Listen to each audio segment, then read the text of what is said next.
प्रारंभ tree channel में एक बार फिर से आपका स्वागत है।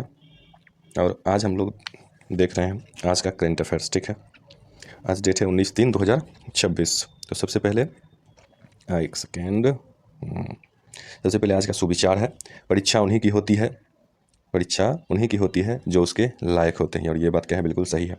अगर आप उसके लायक हैं तो परीक्षा आपकी ही होगी। देखिए, इंटरनेशनल यूनियन ऑफ क्रिस्टलोग्राफी द्वारा संरचनात्मक रासायनिक विज्ञान में योगदान के लिए प्रतिष्ठित इवाल्ड पुरस्कार से किसे सम्मानित किया गया? तो ये क्या है, डॉक्टर गौतम देसीराजू को। दूसरा क्या है, दूसरा, हाल ही में आयोजित बीसीसीआई नमन पुरस्कार में सर्वश्रेष्ठ उदीयमान अंतर्राष्ट्रीय खिलाड़ी का पुरस्कार किसने जीता? तो ये क्या है, हर्षित राणा।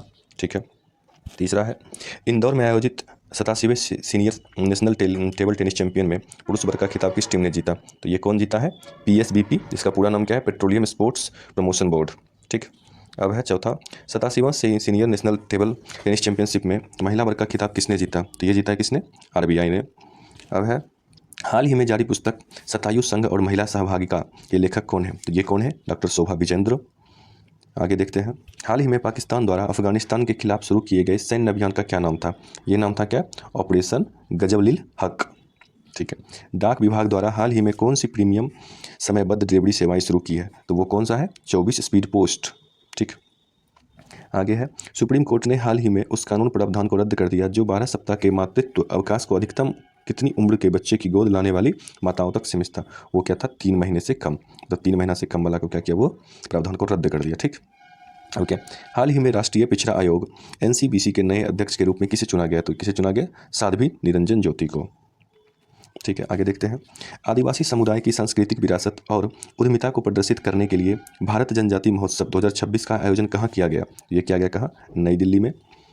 भारत ने हाल ही में बिम्स्टेक युवा पेशेवर विनिमय कार्यक्रम की मेजबानी की। इसका आयोजन किस राज्य में हुआ? तो ये हुआ था महाराष्ट्र में। आगे देखते हैं, भारत ने हाल ही में जावा द्वीप पर स्थित प्रसिद्ध प्रावनन मंदिर परिषद के जीर्णोद्धार के लिए किस देश के साथ साझेदारी किया? तो ये क्या है, इंडोनेशिया के साथ। अब देखिए, हाल ही में चर्चा में रहा बहुराष्ट्रीय पनडुब्बी रोधी युद्ध अभ्यास एक्सरसाइज सी ड्रैगन का नेतृत्व किस देश की नौसेना द्वारा किया गया? तो ये किया गया था यूनाइटेड नेशन। ठीक है, अब है, हिंडन नदी के एक हालिया सर्वेक्षण में इसका पानी अधिकांश जलीय जीवों के लिए रहने योग्य नहीं हो गया। यह प्रमुख नदी की सहायक नदी है। तो किस नदी की सहायक है? तो यमुना की सहायक नदी है। कौन सी, हिंडन। आगे देखते हैं, हाल ही में ऐतिहासिक दृष्टि से महत्वपूर्ण कालिंजर जिले के आसपास के पहाड़ी क्षेत्र को हाल ही में जीएसआई द्वारा राष्ट्रीय भू विरासत स्थल घोषित किया गया। यह किला उत्तर प्रदेश के किस जिले में है? तो यह है बांदा जिले में। ठीक है, अब हम लोग कुछ स्टैटिक जीके एमसीक्यू देख लेते हैं थोड़ा सा, बस 20 क्वेश्चन देखेंगे रोज दिन, और ज़्यादा नहीं देखना।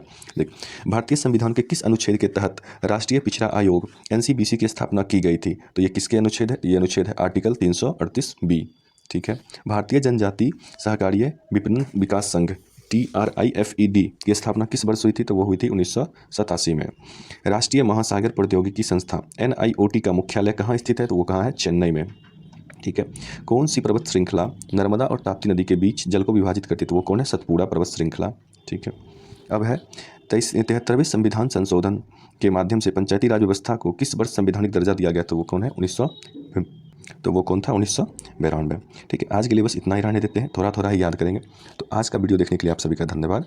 आशा करते हैं कि आप ये सब थोड़ा थोड़ा याद करते जाइएगा। Have a nice day.